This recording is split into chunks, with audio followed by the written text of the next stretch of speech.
He always spoke about his work, the rishis, about the rare spiritual knowledge that he gathered along with the rishis, but he spoke rarely about himself.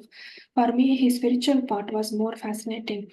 Meditation was not easy, it was harder than I expected. First, it was the pain in the knee joints, then the thoughts, waves of them bursting against the thin wall of silence.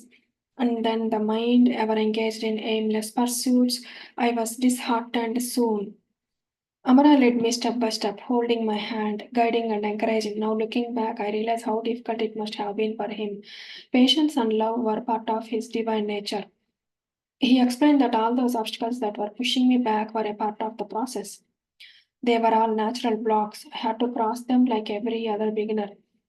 Failing, struggling, learning, and moving on, steadfast adherence and unrelenting efforts had no substitutes. I tried and made progress gradually.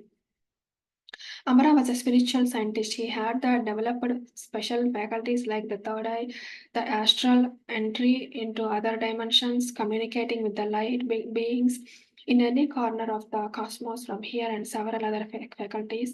He had also reached the highest point in spirituality from where he could directly commune with God. He was not a mere psychic or a man with unusual capabilities.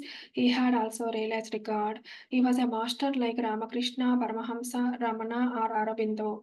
And yet he lived like a normal human being in the sea of life. He laughed, joked, enjoyed cricket, drove a car, appreciated good literature, good films, and classical music. First human, then divine.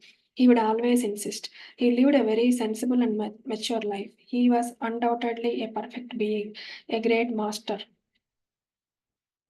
Around the year 1930, he had predicted that this country would get freedom in the year 1947 and that Mahatma Gandhi would be shot dead in the year 1948.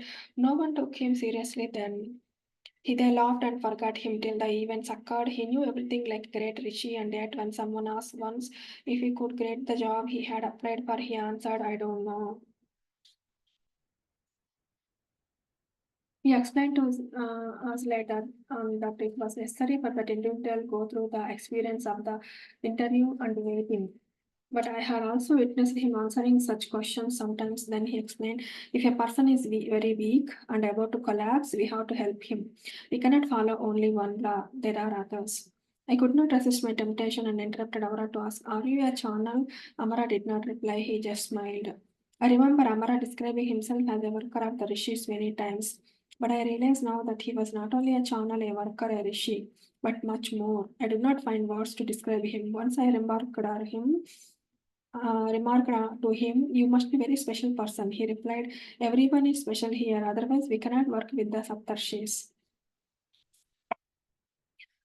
Nothing comes on a platter. The year of sadhana made me realize this very clearly. I was not proud of my meditations, but I was also not unhappy. Also realized that having a clear goal in the search saves a lot of time. Right from my younger days, I was searching for something that I could not define, could not even comprehend vaguely. I read, painted, and watched life flowing unaffectedly. I keenly read.